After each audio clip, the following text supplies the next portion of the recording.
To jerk or not to jerk, that is the question. Whether 'tis better to suffer the slings and arrows of possibly lowering your T count, or to take up arms and by blocking Pornhub, end it. No, seriously, what's the deal with the NoFap movement?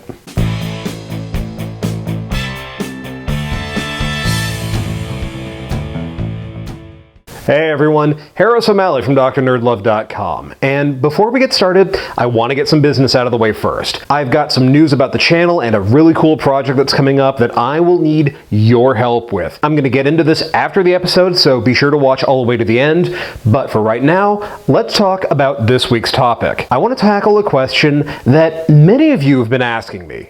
What do I think about the NoFap movement? Shout out to all the advertisers who are suddenly reconsidering putting an ad in this week's episode.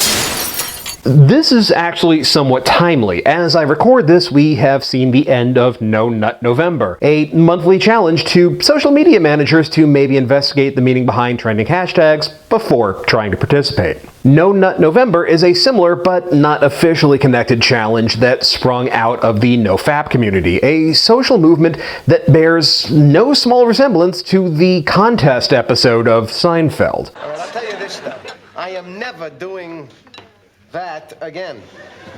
What? You mean in your mother's house or all together?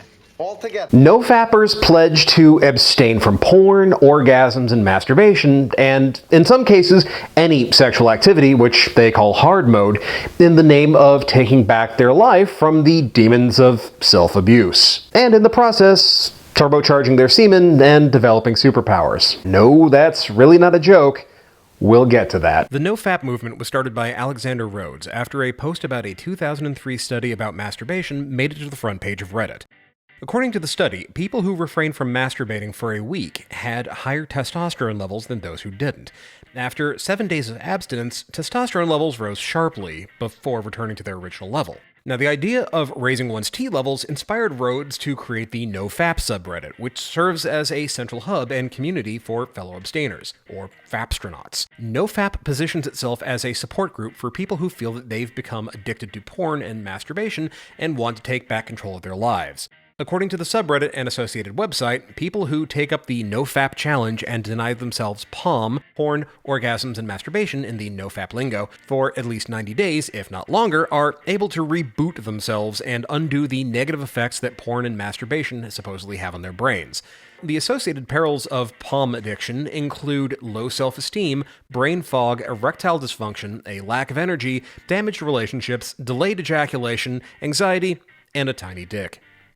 According to the NoFap material, which seems to be mostly taken from sources like Fight the New Drug and Your Brain on Porn, this is due to the ways that porn and masturbation change the structures of the brain and damage your hormone levels. Porn! For example, exposure to porn floods the brain with dopamine, triggering the pleasure centers and making you feel amazing. Porn! But by constantly exposing your brain to such high levels of dopamine, you are supposedly desensitizing yourself and lowering dopamine production, making it harder to feel pleasure or desire. Not just sexual pleasure, all pleasure. It also supposedly makes changes to the frontal lobes of the brain, causing issues like making poor decisions, browsing porn at work, and prompting you to seek out more and more extreme porn in order to achieve the same level of arousal and pleasure. I knew it. What? It's porn, isn't it? Porn and masturbation, according to NoFap, damages your relationships, saps your energy, makes it impossible to love women, softens your erections, delays ejaculation, and the international communist conspiracy to sap and impurify all of our precious bodily fluids. It's notable that none of the ills that the NoFap community and its supporters attribute to masturbation are particularly original, and that by focusing on them, it puts the NoFap community more in line with right-wing religious groups, alt-right organizations, PUA gurus, and breakfast cereal, rather than established science. That's right. I said breakfast cereal. The idea that masturbation is dangerous and wrong is quite literally older than steam, and comes not from scientific methodology, but from arguments of morality and religion. The oldest accepted prohibition against masturbation comes from the Christian interpretations of the sin of Onan, who spilled his seed on the ground rather than marry and impregnate his dead brother's widow as required by Hebrew law at the time. While most current biblical scholars agree that the actual sin is arrogance and disobedience against the word of God by a guy whose pull-out game was strong, most interpretations focus on the spilling of the seed, equating it with masturbation. Even now, the term onanism refers to masturbation.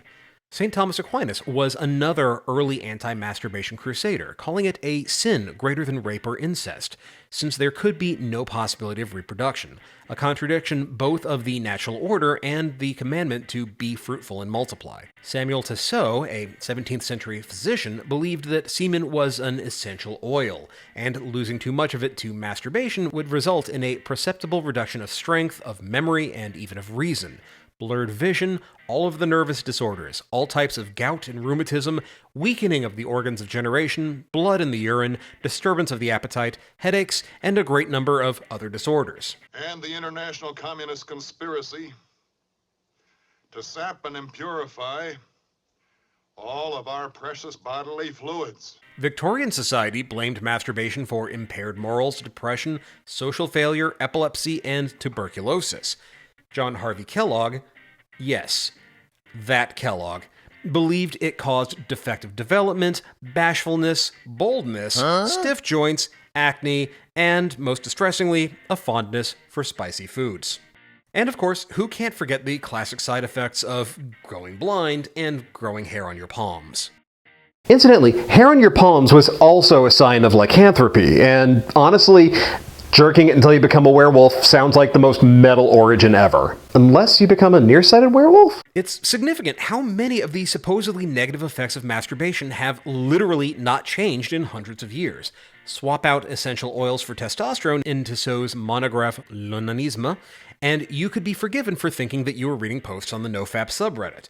And the various social ills described by Kellogg, Tissot, and others are virtually identical to the symptoms described by folks like Gary Wilson in his TEDx Glasgow talk, The Great Porn Experiment. A TED talk that, incidentally, had to be plastered with disclaimers about the inaccuracy of the science, the lack of academic research, and the fact that it doesn't fall within the TED organization's editorial or curatorial guidelines. This is actually a not insignificant problem. The stigma of masturbation is old and cultural, and it's based more on moral judgment and societal disapproval of sex and sexual pleasure than it is on actual science. Trying to put the stamp of science on what is ultimately a moral argument is historically how you end up with cures that range from chastity devices like celluses, cock cages, and electroshock, to stitching the foreskin with wire to prevent erections, and clitorectomies to prevent women from ever feeling sexual pleasure. And in case you think this is all old-timey medicine that doesn't have any effect today, the current generalized practice of infant circumcision in the United States, the United Kingdom, Australia, and the English-speaking sections of Canada is born out of the anti-masturbation movement. The truth is that science doesn't back any of the claims from the NoFap movement or its various sources. None of the arguments about how porn affects the brain are supported by serious or legitimate scientific study. Porn addiction isn't listed in the Diagnostic and Statistical Manual of Mental Disorders, and the American Association of Sexuality Educators, Counselors, and Therapists has stated that the organization does not find sufficient empirical evidence to support the classification of sex addiction or porn addiction as a mental health disorder, and does not find the sexual addiction training and treatment methods and educational pedagogies to be adequately informed by accurate human sexuality knowledge. In fact, meta-analysis of studies of pornography have found that issues surrounding porn dysregulation are due to religiosity and moral conflict, not to porn itself. Nor, for that matter, does frequent masturbation actually affect your testosterone levels. In fact, the levels of testosterone in your system actually rise during and after sexual activity, including jerking off.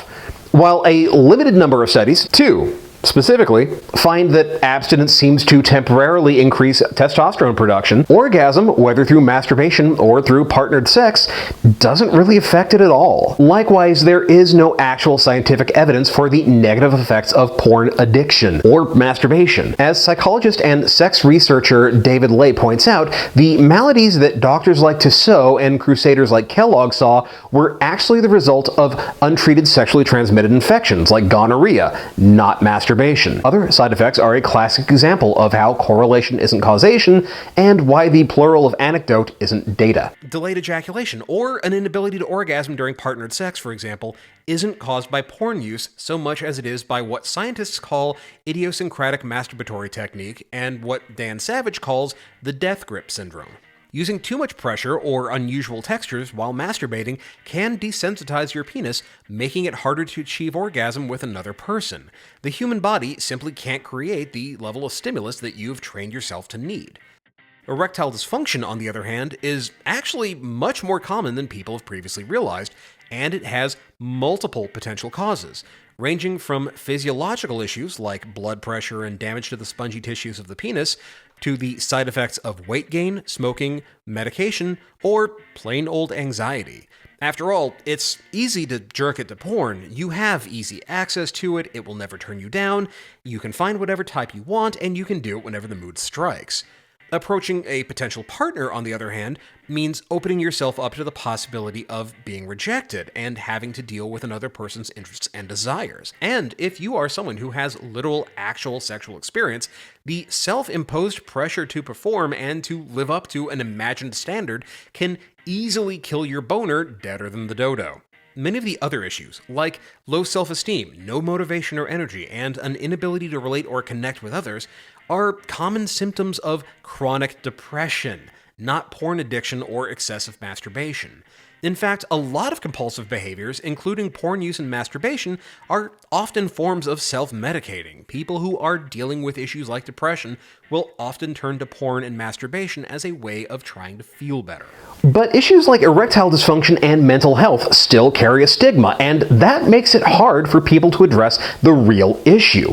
Blaming porn and masturbation provides an easy and socially acceptable excuse, and one that ultimately becomes a self-fulfilling prophecy. When you've heard over and over again that porn kills your boner and it leaves you uninterested in life, it's a lot easier to blame porn than it is to address the anxiety or your mental health. This externalizes the problem, making it something outside of you, which has the added bonus of making these issues less of a challenge to your masculinity, which, to be perfectly blunt, encompasses most of the appeal of the NoFap movement. The encouragement to abstain from masturbation has more to do with a fragile sense of one's own masculinity than rebooting your brain or curing some nebulous malaise. The obsession with testosterone is a classic example of this. People will frequently point to one's testosterone levels as proof of manhood, or lack thereof. You'll see this in places such as the alt-right's favorite insult, soy boy. Soy boys! Since people who don't understand science or biology think soy lowers your testosterone, is soy food consumption turning men into p***s? Soy boy is intended to mean that you're less of a man. Higher levels of testosterone supposedly mean that you're more manly, ergo, you want yours to be as high as possible.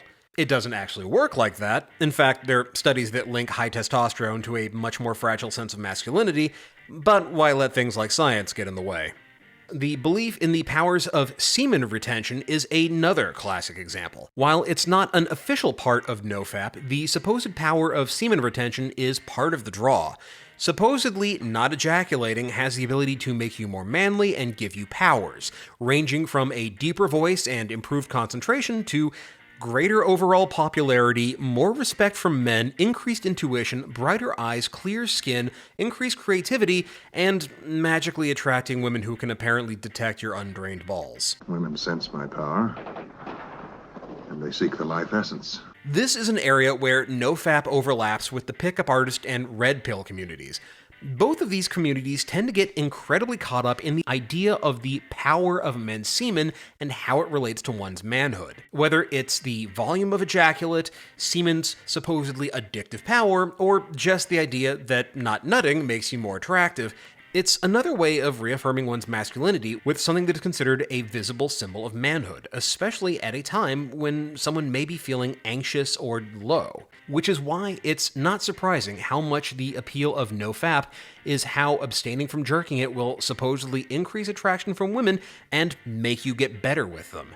Because toxic ideas around masculinity equate sexual success with manliness, this becomes another way of reinforcing the idea that real men don't jerk it, and since women are only attracted to real men, then by not masturbating, you are going to automatically attract women.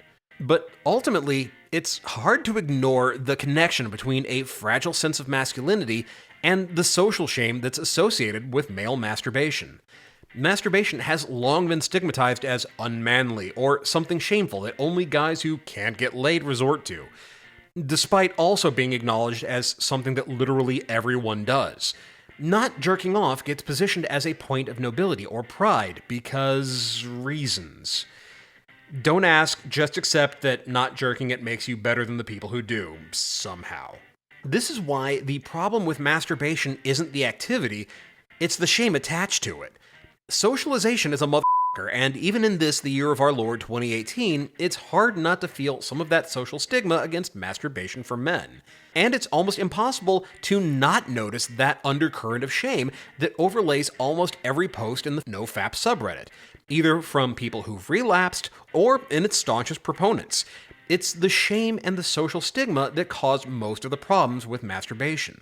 The emotional lows that aren't coming from the activity, they're coming from the emotions associated with it.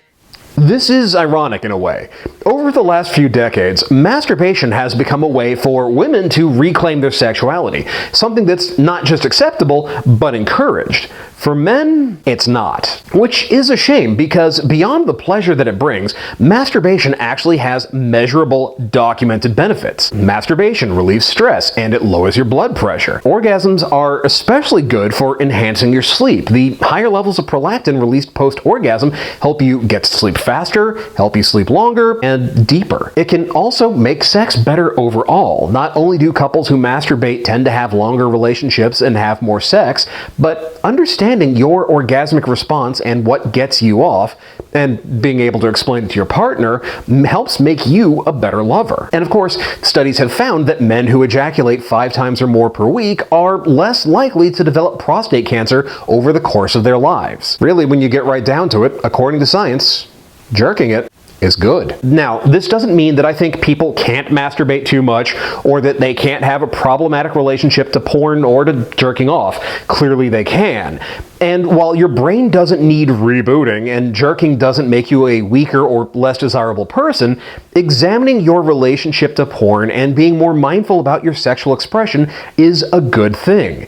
And if taking conscious control of your life and your sexuality makes you feel more confident, more in control, more able to approach others, then that's even better. But you don't need to dress it up in faux nobility and use weak, simplistic, or just plain incorrect interpretations of science to justify it. Nor do you need to pretend that it's a cure-all. If you want to improve your life, then abstention likely isn't the answer.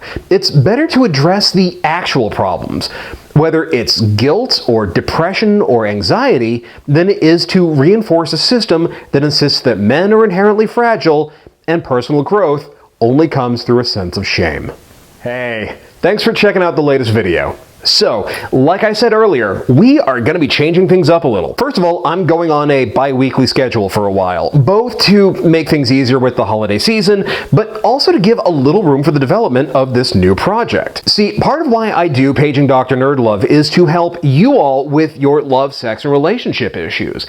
And sometimes what you need ultimately is just a straight answer to your most pressing dating questions. This is why I am working up a new series. We're tentatively calling it NerdLove Line, although we're not going to actually call it that because copyright. And this is where you come in. I want you to submit your questions to be answered on here. You can call in your questions to 512-522-6513 and leave a voicemail, or you can record it on your end and send the audio file to doc@drnerdlove.com and put for YouTube in the subject header. Now, do me a favor and try to keep your question to around 3 minutes or less. It's a lot easier to answer questions that get straight to the point. Speaking of of calls and voicemail. If you want to get better at getting numbers and turning them into dates, then you need to check out my latest book, I Got Her Number, Now What? This is the advice that you've been looking for on how to connect with women over the phone, over text, even over social media, and turn those connections into amazing dates and relationships. Links to buy it are in the show notes, so go check it out. And if you do check it out, then do me a huge favor and be sure to rate and review it on Amazon and Goodreads. Now, if you're digging the series, then you already know what to do. We've been here before. You hit that thumbs up, share it around with your friends, ring the bell to make sure you get all the notifications. But if you are really enjoying these videos, if you feel like you're getting a lot out of it and you're finding that it's helping you and you want to support the channel, especially with the new show that we're working on, then consider becoming a patron at patreon.com/DrNerdLove. $1 a month is a huge help, and starting at $3 a month or more, then you get some access to incredible bonus content. Meanwhile, you can follow me on Twitter at DrNerdLove. Keep up with the latest by joining the Facebook page at facebook.com/DrNerdLove. And as always, hit that logo to subscribe, check out my other videos, and I will see you here next time with more about love, sex, and dating. Later.